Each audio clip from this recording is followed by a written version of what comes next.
Okay. Hey everybody, welcome into this fabulous room. When I finished writing the Mosaic with the book over my left shoulder, it actually spoke to me and said, I want you to get out on the road and I want you to talk to people. I want you to talk to the people nobody talks to and listen to the people nobody listens to. And I was a little scared to do that. I had gone around the world hitchhiking when I was 18 years old. And I spent 2.5 years hitchhiking around the world. And it was one of the most beautiful experiences of my life.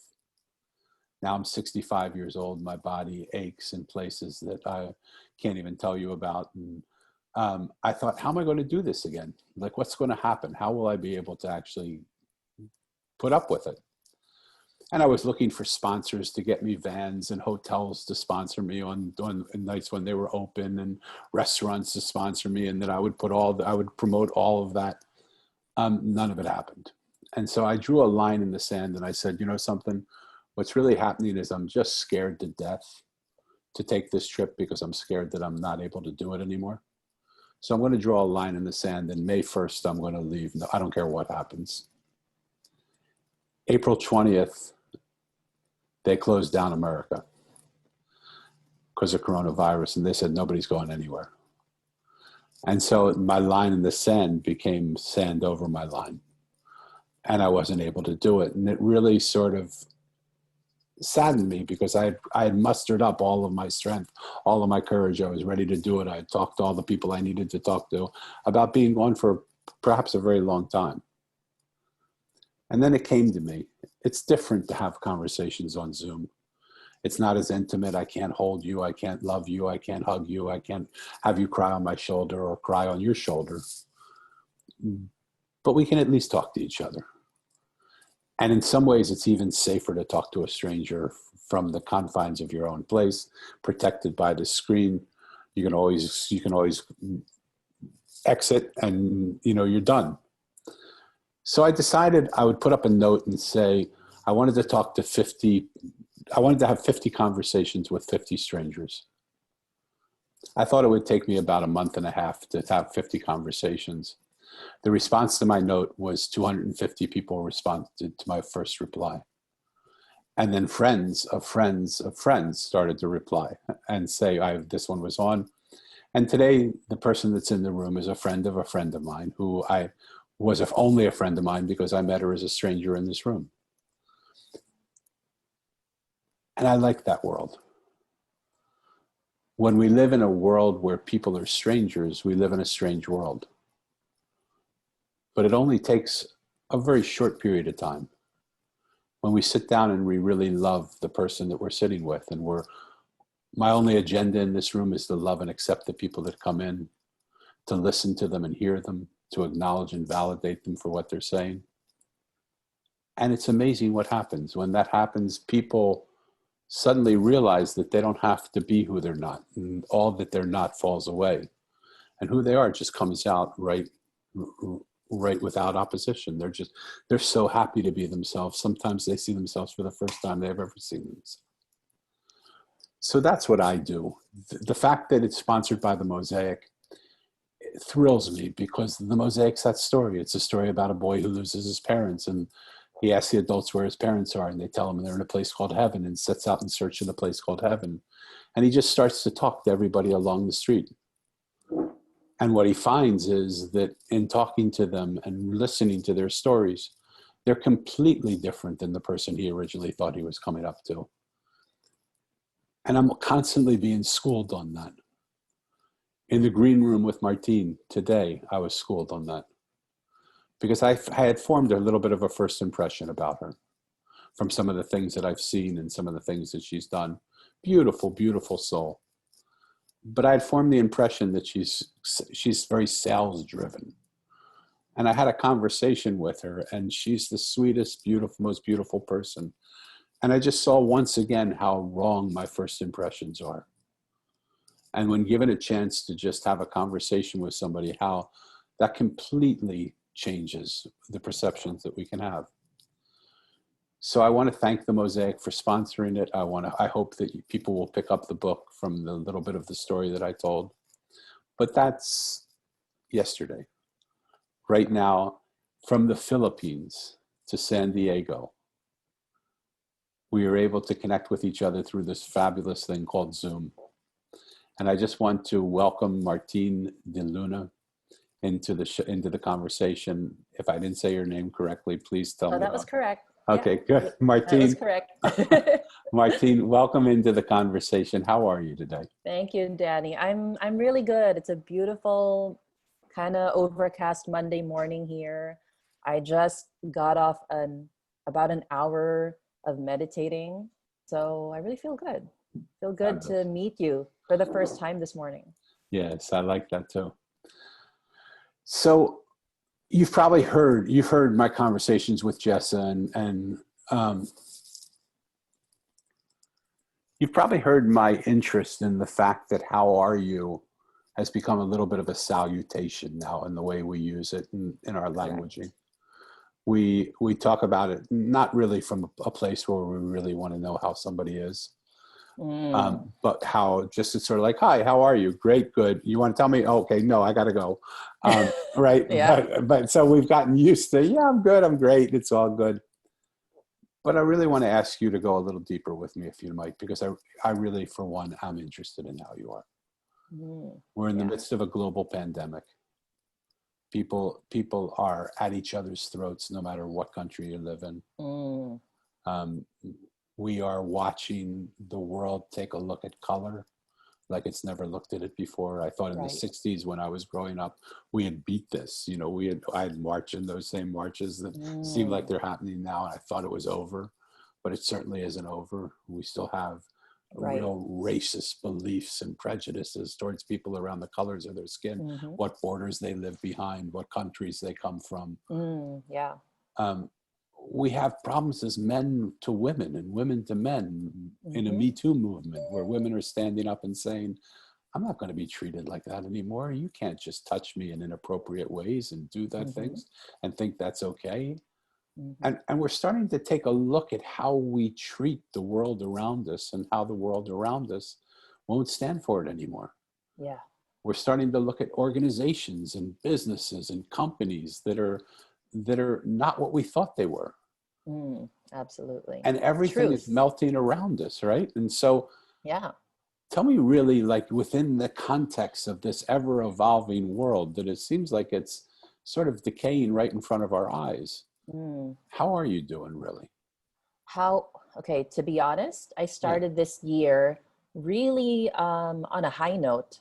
So out of the blue, I decided to go on a retreat with my mastermind, which is a group of women from all over the world. And we met up in Costa Rica.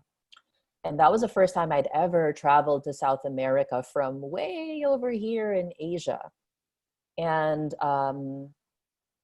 I went there excited because, 2020, like, it's a hallmark year. Right. It's like a numerology year. So I went there full of excitement, spent a whole week immersed in the forest and in, all of these textures and sounds and sensations. And women who wanted to also take a stand, whatever stand they have in the world.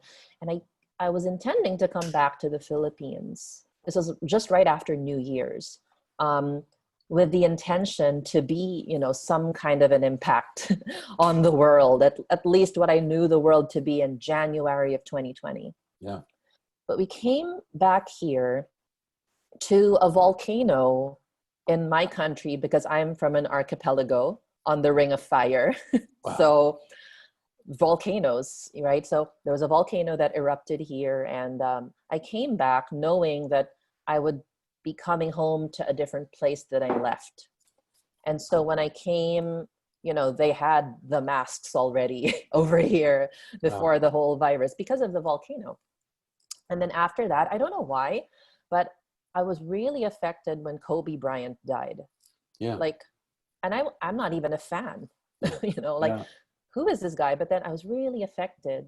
And then I started to see kind of like the world coming together around all of these tragedies. And then in February, when the news started to come out about coronavirus, and in our country there was one case, I started to also like say, okay, where was the me in January 2020? Yeah. Like, did she go away? That strong woman, that brave woman, where is she? And then in March, I just completely lost it. I went to kind of a dark place in March. And I was telling, friends like Jessa, Michelle, whom you've interviewed here as well. I was like saying that first week when they locked the borders in our country, and that was March 15, it was really brutal on me. Like internally, I was having a crisis in here and in here. And I said, I'm scared shit. I'm like really scared. I don't know what is going to happen. So I was legit scared. And then my body started to express this through manifestations like eczema and, my adrenals getting really shot. I wasn't able to exercise. Like, I'm fit and I work out. And I was like, what is happening to me?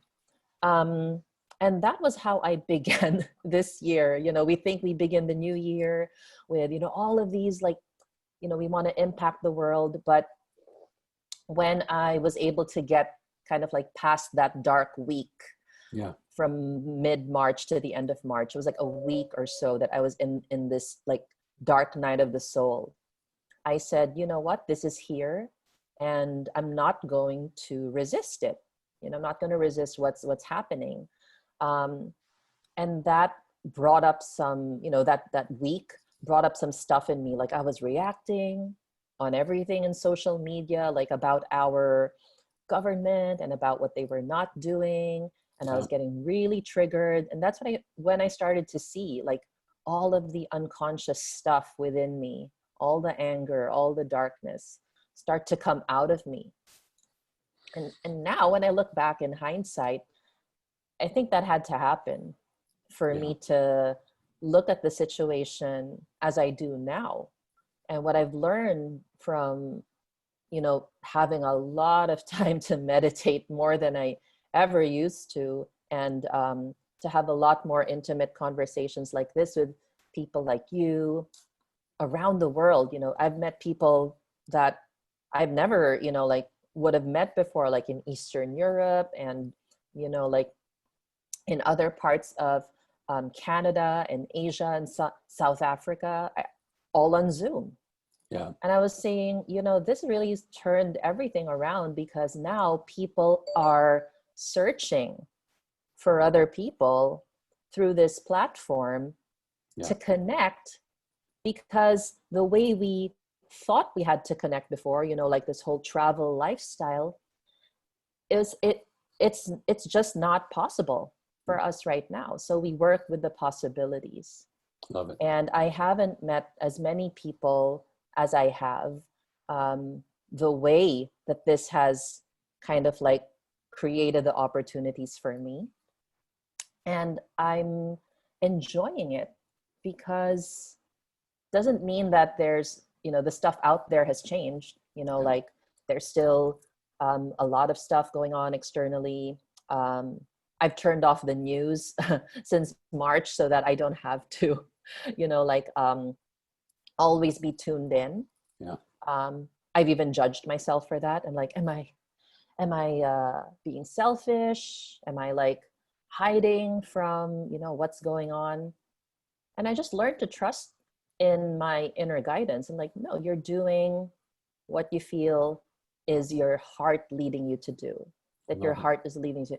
And that really led me to meditate on this aspect of living wholeheartedly, which is not a term that's mine. I think Brene Brown was the first one to really write about that in her book before. But I said, wow, this is really the opportunity for me. This is the impact that maybe I was thinking I wanted back in that retreat in Costa Rica. It wasn't really to become this international coach, but maybe to be like an international friend. Yeah. So that for me was a big shift. There's so much in what you're saying, and I'd love to go back a little bit and circle it around for people that are Okay. listening, and I would love to have people that are listening just get a sense of who is this woman that you're seeing right now in front of you, Martine. And again, I want to just remind you that we don't know each other. This is the first conversation we've ever had. We may have messaged each other once, you know, Mm-hmm. a little tiny bit of information, but we don't really know Tiny each bit. other at all, right? Yeah. And so I also want you to just see how when you hold the space for somebody to be okay and safe in your room, how honest they can be, how real they can be, how vulnerable they can be. Because look at the way she spent the first few minutes of this conversation. There was nothing hidden about her, nothing, no like airs about her of who she wants you to think she is. She just presented herself, right? And I want you to know how beautiful that is, because there's nothing special about what I do. It's what you can do too, by just holding the space for somebody to be able to open up that way and be that person. I want to go back to the place where you were scared shitless. Pardon my, you didn't quite Sure. say it that way, but I think, you know, that would be, you know, the Mm. way I heard it. Oh, yeah. Um, what were you scared of? I think I was scared of relinquishing some kind of control over things. Um, See, when I started to reflect on like the kind of person I was when I first started to think consciously about the person that I am, it's that I grew up always taking the safe route. You know, I hear my dad's voice sometimes as a child saying, be careful, or don't Yeah. do that because this might happen. Yeah. And I found, you know, as a mom, I carried that over to my own children unconsciously until Yeah. I realized that, that's me, kind of like trying to control every outcome. And I think I started to become aware of that when my son, my eldest, was hospitalized at 1.5 years old. Like he had a febrile seizure Wow. in the bath, right?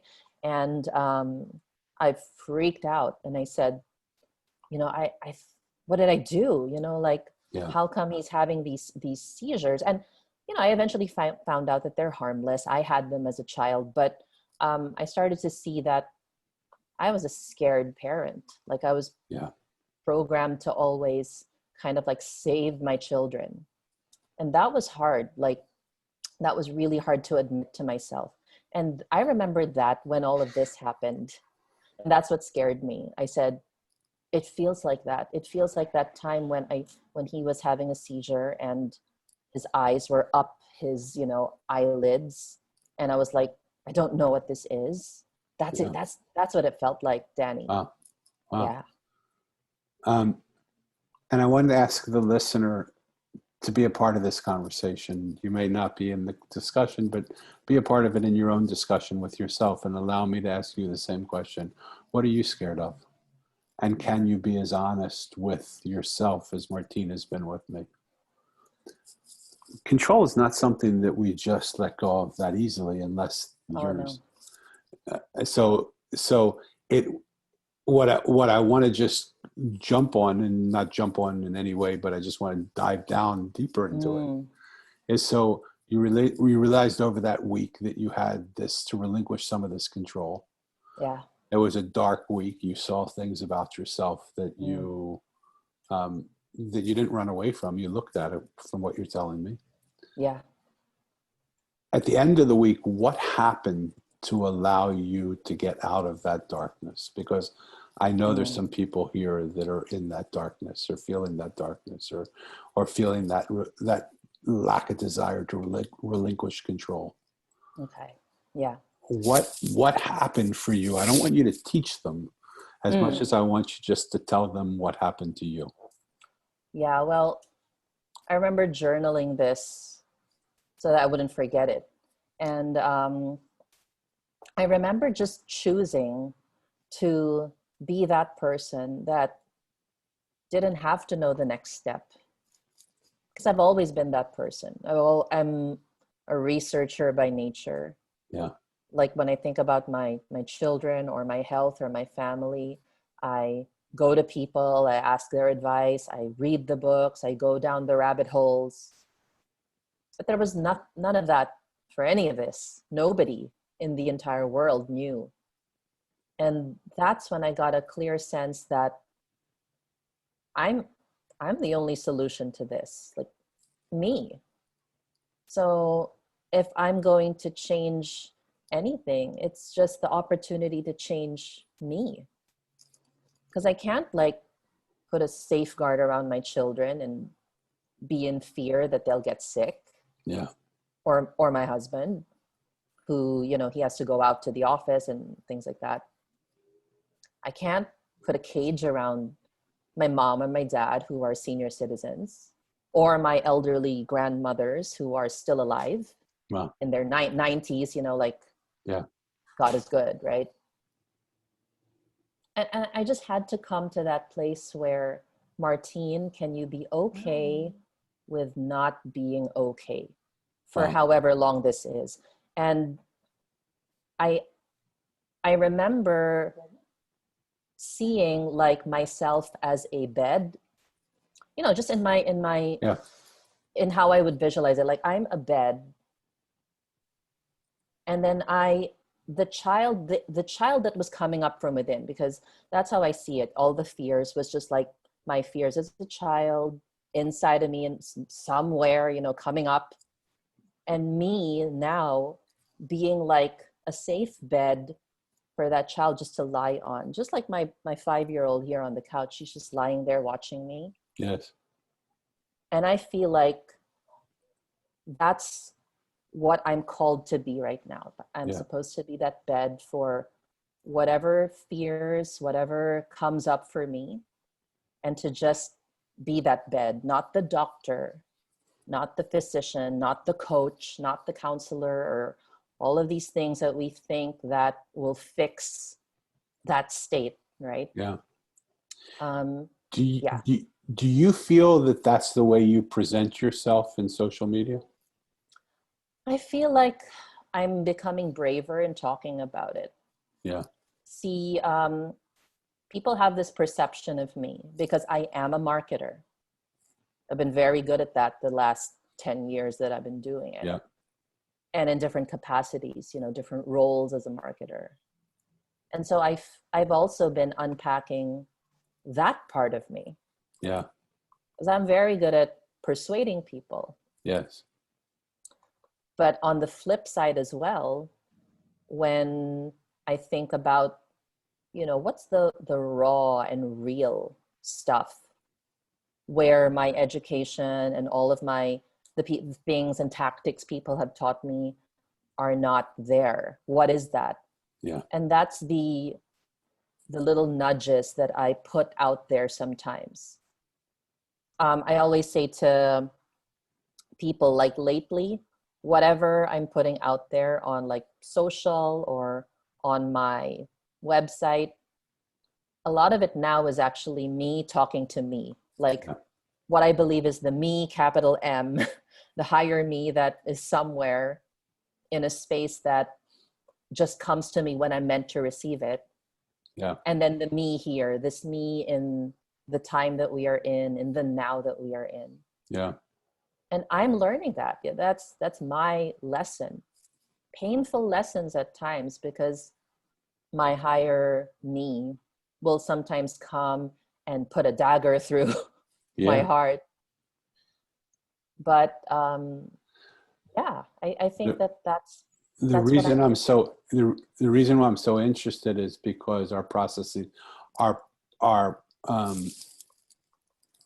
the place we're sitting in seems very similar. Okay. I've been really successful at being able to lead people into what I believe is their best. I've been really successful at speaking with people and drawing out of them what they feel they want and helping them have what they want. I'm a guy, you know, I'm a guy. So if something's broken, I fix it. Somebody needs help, I help it. You know, I'm the great white knight that rides into the room and says, just don't worry, folks, everything's going to be okay. Just take it easy. I'll take care of this for you.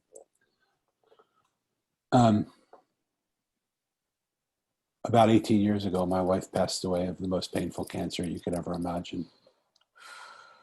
And she had 2.5 years where she was in blood-curdling, screaming pain for 45 minutes, every 45 minutes, 45 minutes on, 45 minutes off, 45 minutes on, 45 minutes off, all day, all night. And I would lay down next to her, and I would be 2 inches from her, maybe even 1 inch from her. I would try and hold her hand and touch her back, or just put my hands on her head to try and help send energy to her. And the great white night couldn't take 1 second of that pain away. Not 1 second of it. Yeah. And I realized some great white night I am. It's just a myth. Yeah. It's something that I led myself to believe, but it's not really true. And what was really needed, it took me a lot of years to sit with that experience. A lot of years, because I still, like a prostitute, would stand on the corner and sell my wares. You know, oh, I see you need this, sir. Like, here's the amount of money, and this is what it's going to cost you, and I'm going to fulfill your desires.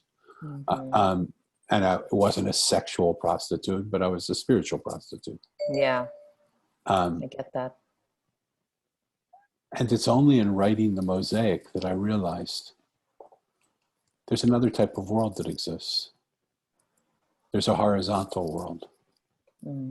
There's a world where there is no verticality, where nobody's needed to fix anybody, where nobody needs to be fixed, where nobody needs self-help, and there are no self-help teachers. Right. There is no savior to come and save us. That we live in a horizontal reality. Where just by the fact of loving each other and coming together, something happens that is mysterious. Yeah. And this room is my medication. This room is my medicine, because I watch it happen over and over again in this room. That when I just hold the space for people and just love people, somehow we become more than we were before we came into this room. Yeah. Me too, not just somebody else. I become more. And nobody's teaching anybody anything or helping anybody or helping. We're just loving each other and holding space for each other. Absolutely. Absolutely. I was a big marketing person too, and I want to just go back to your marketing statement. Sure. How do you market that for yourself and for me? Like, how do you move from the place of, I will help you, I will help, I am here, come to me, I will take care of you, come into my groups, come and do what I'm doing. I am here, I will lift you. If you need this, I am here. So I just love you and I just want to hold you. Yeah. Such a thin line with marketing and then love, actually. Because again, this is coming from that marketer side of the both of us. You can market love. Yeah. Right? Such a thin line. And then I get what you mean, because sometimes I have these states while I'm there, like when I always say that there's a masculine and feminine part of me. That masculine part is the white knight, coming to save you. The feminine part of me is, am I worthy to receive, love? And am I worthy to just stand in my imperfection and let you love me? That's the feminine part of me. But I think every person has that masculinity and femininity in them. Totally. Can I interrupt? Yeah. Okay, here's where I get a little weird, okay? Go ahead. All right. I welcome it. And if it's weird, then please just tell me to go away, okay? When people come into this room, they don't just come into this room, they come actually into me. Yeah. And I feel them. I'm an empath, you are too, so I think you know what I mean. I do. Okay. I do. I don't believe what you said is really what you feel just right now.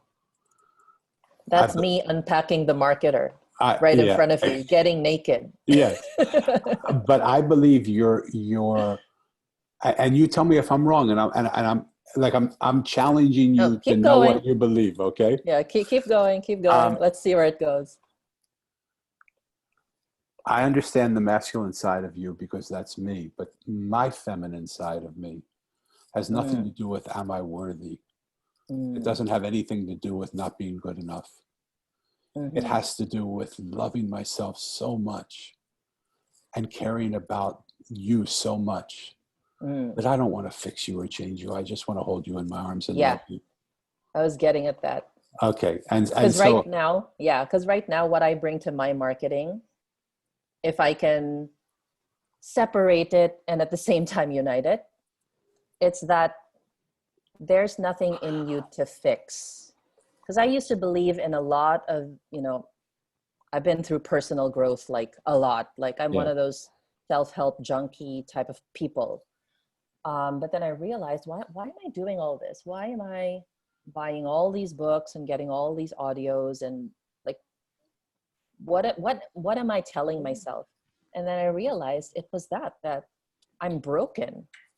Like reinforcing that I'm a broken person. So that was what I kind of like realized, like maybe in the past 4 years that I've been consciously into it. Because I came into like personal development, the usual authors and speakers and people on stage, maybe just in the last 4 years. Like prior to that, I didn't really care. Yeah. But then I also came to it realizing that, am I doing it because I want to grow, or I'm patching myself up so that people can't see the damage, or at least the damage that I think I have? Hold on 1 minute. Listeners, if you get nothing more from Martine than that question, rewind right there and ask yourself that question. Yeah. That's a brilliant, beautiful question. So that's it. So I think that right now, my message to a lot of people, and I kind of like don't even say that it's my message, because again, the marketer in me and the ego of that marketer can get wound up in, let's make this the message because it's magnetic, right? Yeah. Can I stand in front of you with no, not even expectation, but with no agenda for you to accept me? Yeah. And still be, that message. Not so you'll work with me, not so that I'll be your coach or consultant or whatever, but to be that, I hate the word authentic now because it's so, it's thrown around so much, but that's what it is. It's like, can I be in this space right now, not as a coach or a marketer or what I was before, like a lifestyle blogger? Can I be just me? Can you see me beyond all the things that I've let you think I am? Yeah. So, first of all, I love you. I love you too. I love your honesty, and I love how you're willing to unwrap yourself here in front of me. Feels good. Thank you. It does feel good. Yeah.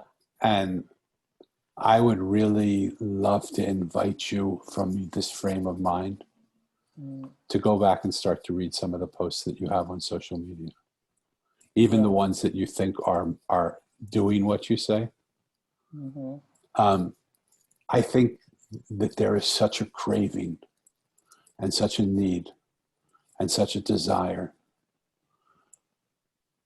to be seen the way you are seeing yourself, and for us to see ourselves the way you're seeing yourself right this minute. To be that open, to be that flexible, to be that vulnerable. Look, I worked at Hay House for 10 years. It's the premier self-help publishing company in the world. Yeah, I have a lot of books from there. Yeah. So we did a really good message. I was the director of business development, and I helped to grow from $3 million to $100 million. So me and Reed, did you happen to work on any of the Abraham Hicks accounts? Because I have a lot of them. Yes. I worked on just about everyone that's there. Okay. And I brought most of the people there. And so I know that world very, very, very, very well. And it's a very seductive influential world. Yeah. Yeah. Like, but you have to understand, I was the person that they came to when they needed somebody to talk to. Because I didn't want anything from them. Everybody else idolized them and looked at them. And I was the one that said, you're losing it a little, aren't you?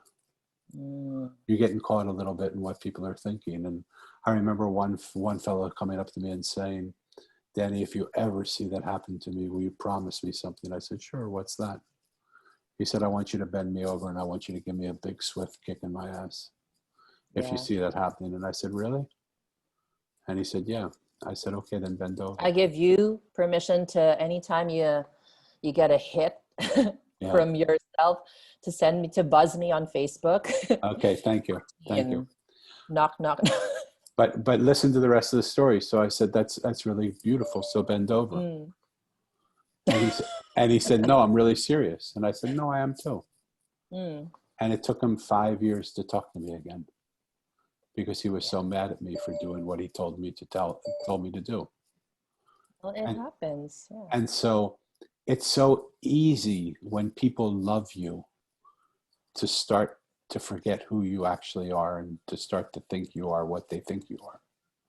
You know, I even had somebody who wrote me something today that said, and there's a common saying going around now that I am not what I think I am, and I am not what you think I am.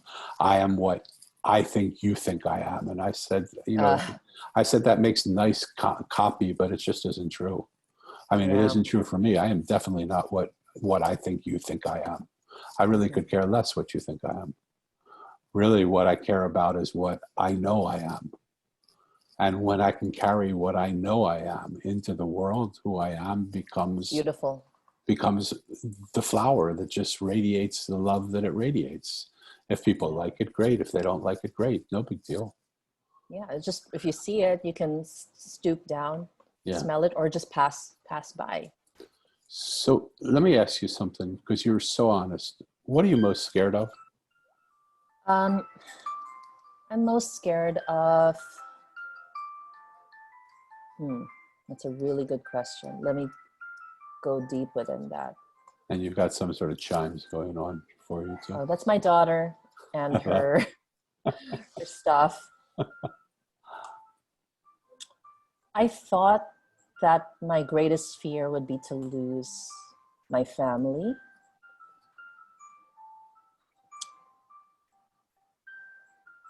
But maybe lose myself. Yeah. What just happened? What just happened? Because like something just happened and you can feel it, right? People listening, can you feel it? You feel it, Martine. What just happened that brought tears to your eyes? What did you just touch? I think I touched the bottom layer. See, we have these layers that we think we think that. Oh, do me a favor. I'm sorry to interrupt you, because I know what you're saying is important. I want you to stop. I want you to get away from teaching. I want you to stay in what you're doing. And I want you to say what I have instead of what we have. Okay. I have layers of me because that's what I've used to protect this layer, the one that you're seeing right now. Yeah. And this layer is the layer that stuff still comes from, to the top layers. Yeah. To the top layers of me as a coach, as a teacher, as a mother. And these bottom layers are the things that I still run away from. And sometimes I'm afraid to lose some of them, because then I won't know who I am without them. Yeah. But each time one of them comes up, I know that it's meant for me to transform it into this top layer, the layer that people can see with their conscious eyes, and to not let it dictate what they will do or what they will think. or how they will accept or maybe even reject me. Because that bottom layer has always been about proving myself. Yeah. So proving myself. And to who? To me. Okay. To me. And hold on 1 minute. Yeah. I'm sorry. Why do you need to keep proving yourself to you? I think because I used to have this version of me that I had drawn up, maybe with some vision board or some exercise that I picked up from a teacher or a self-development guru, that you have to visualize yourself as this kind of person with the house, with the car, with the lifestyle. And, you know, I would say that that's like personal growth kindergarten, you know, that point. And I've always felt like I still had to believe a part of that, or maybe that tactic works, you know, but it's been hard to let go of. So are you ready to let go of it right now? Oh yeah, it's right here. Yeah. So now that it's right here, I'm going to ask you something. Sure. I'm a trash man. You're what? I'm a trash man. Okay, trash. Okay. And ever since the time I was a kid, I used to sit out and watch the trash man come and take our garbage. They would come once a week on the Fridays, and I would sit out on the back lawn and watch them collect our garbage cans. Yeah.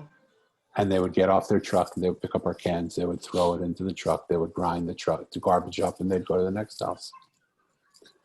And I was on there every day, every Friday I would be there. I was 4 years old, 5 years old. Okay. I sat for those days of my life just watching the trash man. And finally the trash man looked at me, and my mom was in the kitchen window because she was scared to death of what I would do. And she was at the kitchen window overlooking me as I was sitting there watching the trash man. And the trash man looked at me and he said, I see you here all the time. Would you like to ride the truck with us a little bit? And I thought You were 4? I was 4. I think I was 5 by the time this happened. And I said, I feel like I would have died and gone to heaven for you to do that for me. I would love to do that. And I started walking. He took my hand and I started walking to the trash truck. My mom is frantically yelling, Denny, where are you going? Don't go anywhere. What are you doing? Where are you going with that guy? And I looked at her and I said, Mom, he's my friend. I've seen him every Friday. He's not going to do anything bad to me. He's inviting me to do something I've been longing to do the whole short years of my life. Yeah. And he said, ma'am, I will have him. We're going to go around the block and I'll bring him right back. But I'm going to have him help me around the block, okay? And I said, yes, Mom, yes, it's okay. And she said, okay. You know, she said, but if you're not back in 10 minutes, I'm calling the police. He said, don't worry, ma'am. I said, we'll be back. We mean no harm. I had 10 minutes of what was the most beautiful life that I ever dreamed of. And I sat there, and when the trash truck was full, he said, Danny, here's the button to push to grind it up. And I thought I died and went to heaven because I was grinding up this trash as a 4 or 5-year-old kid. I came back and I just hugged the guys, and I was like, I love these guys. Aww. And they loved me, and they said, we'll see you next week. Okay. And I said, yeah, that would be great. And I came in and my mom said, you come here and sit down. I'm going to give you some cookies and milk and I got to talk to you. You've been tested in school with a genius IQ. There's no way I'm going to let you become a trash man. And I said, I understand, Mom. I'm not probably ever going to be a trash man, but I love what they do. Mm-hmm. The truth of the matter is, at 65 years old, I'm a trash man. I don't go house to house picking up cans and putting them in my truck. But I do go soul to soul. And I hold this receptacle for people to take what no longer belongs to them, which is what came up for you right now. Absolutely. And I'm going to ask you just to put it right into this receptacle. I'm not going to put it in the trash truck yet. I just want you to put it in here for a few minutes. Yeah. And I want you to put anything else that troubles you or pains you or hurts you or you're scared of. Yep. And I want you to just keep pouring it in, pouring it in. And you don't need to do it into my receptacle. The receptacle is now right by you. You can put everything that troubles you, everything that pains you, everything that ails you. Thank you. Thank you for holding that out. Yeah. Yeah. And I want you to just feel for 1 minute what it feels like for you not to have to carry that inside you anymore. And to just allow yourself to be free of it. And if you like the way it feels not to have that in you anymore, I'd be more than happy to take it and put it into the trash truck. I know where the button is now because at 4 years old, I learned where that button was. And I can put it in the truck and grind it up for you if you're really ready to let it go. Otherwise, it can just remain in this receptacle. And I'll be around next week. I come every week. You can call this trash man anytime you want. He doesn't have to have my face to him anymore. Now you know my character from my book, The Mosaic. He'll come to you whenever you call him. And if you can't give it to me now, it's okay. Take it back and hold on to it. But you know now that there's a trash man who's willing to take it from you. And when you're ready, just drop it into his receptacle.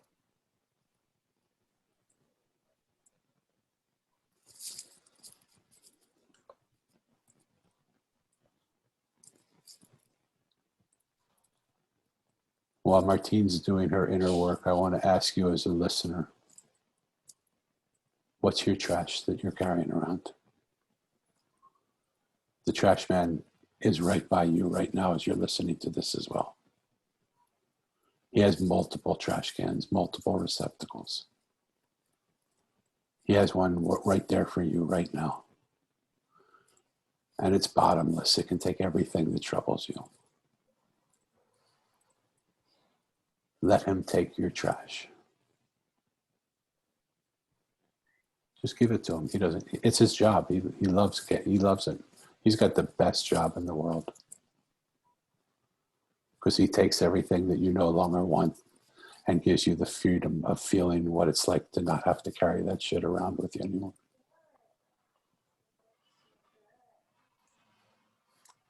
Here's what I'm putting in there. I'm putting in whatever came up today. Love it. And whatever may still come up that I haven't seen. Yeah. I know that the receptacle is there. Good. And that trash man will always come around. Yeah, he's there for you all the time. Yeah. So I've opened the door to that, to that receptacle, to, like, I don't think I ever discover everything like in one moment. Yeah. But to not even judge that moment for not having revealed everything. Yeah, totally. is already really powerful. So I want to thank you first of all for going through this. And I want you to also see where you are now, because when we first started talking, there were instinctively tears came to your eyes. Yeah. And they just came, and they were there, and they were real. And as we're talking about giving it away, those tears are still there, but they're a little more guarded. You're a little more removed from it. And there's nothing wrong with that. That's what we all do. The reason I see it is because I do it. And you're a beautiful example for the people that are listening. What happens when you get seen with your garbage because you're just dying for someone to see it? Dying for yourself to be noticed as that pain, and just dying for someone to say to you, I'll take that from you. Not that I'll help you, not that I'll fix you. Yeah. But just, if you don't want it anymore, put it here. You don't have to take that.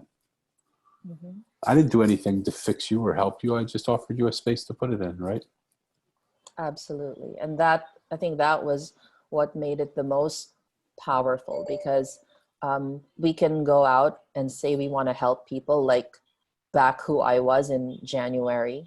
Yeah. right? Like, oh, I want to make an impact. I want to like Yeah. Be important.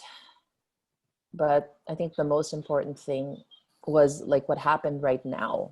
Yeah. Which is like there's nothing to fix, but if there's trash that you want to throw away, that you were keeping hidden so that it couldn't be seen. Yeah. That's really the impact. Yeah. And it's all you. It's you choosing. When I heard you speaking about the impact that you wanted to create, it was funny, the way I heard it wasn't that you wanted to create an impact on the world, but you wanted to create an impact in yourself that would change the way you walk through the world, which would then create an impact on the world, because the impact was people would see you. They say Buddha's first lecture was the way he walked when he got up from the Bodhi tree and walked into town. People looked at him and said, I want to walk like that. And they just started to follow him. He didn't say a word. Yeah. I think that's the impact that people like us want to have. Absolutely. Some of us just don't know it. Yeah. Or I didn't really have a frame of mind for it back then, you know. Yeah. And I think for women like me who are we're very strong women, you know, we can hold ourselves to a standard that we think is, you know, oh, this is it, you know, this is powerful, you know, girl power, whatever you call it. But we're also the most, like, you put us on a hot stove. Yeah.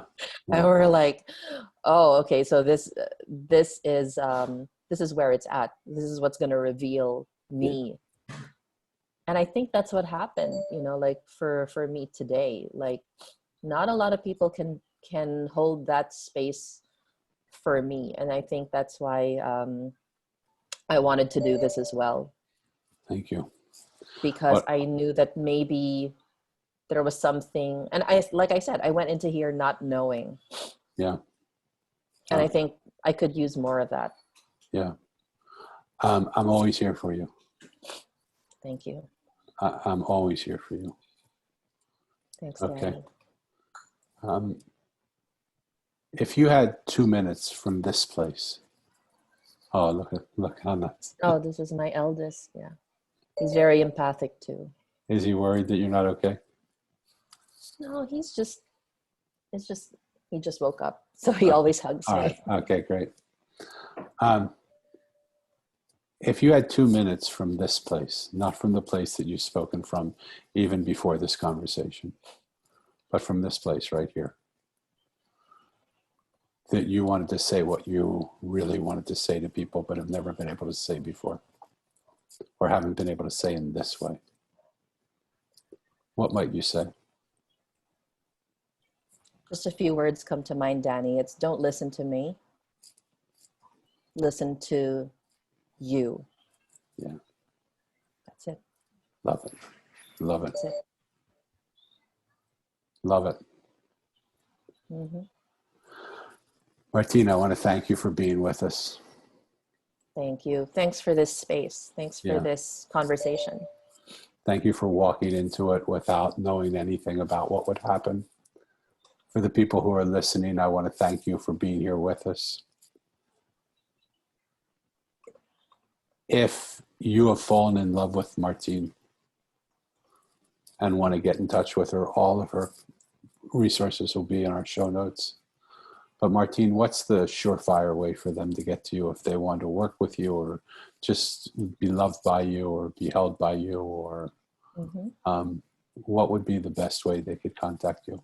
I think the best way would be to send me an email, because I read all my emails. So you can go to my website and there's an email form at martinedeluna.com. Perfect. Yeah. So we will highlight that in the show notes and make sure people know that's the way to go. Yeah. Folks, thank you for coming. Thank you for giving us your most precious commodity, which is your time. You know, I close every show by saying, when we see something we like, it's just natural for us to tell our friends about it. So if you've liked what you've heard today, if you like Martine and you feel like, wow, this is somebody I really want to get to know, reach out to her through her website and her email, and also tell your friends about her. Like, what could be more beautiful than strangers listening to two strangers speak, and for us all to become friends, and for us to work together, for us to help each other, for us to grow each other, for us to hold each other, for us to be with each other, and to just put pieces in our mosaic that actually make our mosaic more beautiful. And there's so many beautiful people that have come into this room. They've come in as strangers, and honestly, they've left as friends. And how long does it take for a stranger to become a friend? I want to invite you and challenge you to do what my friend Corey told me when he was a homeless man. And he said he was thinking of taking his life because of how terrible it was to be homeless and how poorly people treated him. And he said, there's no reason for me to live, until one man came up to him and put his hand on his shoulder and said to him, how are you, my friend? And he said, I just cried tears into his shoulder, and he just listened to me for 10 minutes. He said, Danny, it only took 10 minutes, but I couldn't kill myself anymore because someone in a three-piece suit cared about someone who meant nothing. You have no idea what the impact you have is, not by trying to help somebody or fix them or change them or elevate them or convert them or whatever you think you have to do, but just by asking 3 words, how are you? And taking enough time to listen and care about the answer you receive. Go up to somebody you don't know and do that, please. Corey never got a chance to thank the man who saved his life. And Corey has no idea that the message he's saying of take 10 minutes and go to somebody you don't know and ask them how they're doing, I've now told to millions of people through every conversation I've had, through every podcast I've done, through every place I've been a guest, through every lecture I've given, through every group that I've been a part of. His message has become my message, and it's his message that touched me so deeply, and he has no idea because I went back to see him and he wasn't there. So take the time to do it. Give honor to Corey, someone who thinks they're just not valuable, not important, not good enough. But that person who thinks he's not valuable, not good enough, not important, has touched millions and millions of people's lives through the story he told. Martine, is there any last thing you want to say before we go? You know, I say a lot, Danny, all the time. So I'm just going to say that just listen to what you, with a capital Y, wants to tell you today, you being the you now. And it doesn't take a lot. It just takes you knowing that there's that receptacle ready for you, just like Danny opened up for me today. And you can put whatever comes up into that, and then when you're ready, you can just throw it away. Yeah. And you'll just throw it away with all that love that you reclaimed for yourself. So those aren't even my words. Those are Danny's words that I'm borrowing and reiterating because they're really powerful. Danny, I want to thank you for that and for this. My honor. It's such an honor to actually sit with you and get to know you and spend a little bit of time with you. So, Martine, I'm always here for you.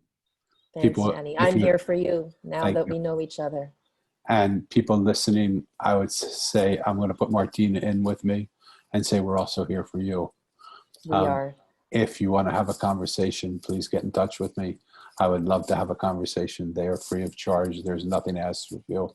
There's no agenda. There's nothing you have to do afterwards. So if you have a friend that wants to have a conversation, have them get in touch with me, because when the world is full of strangers, we live in a strange world.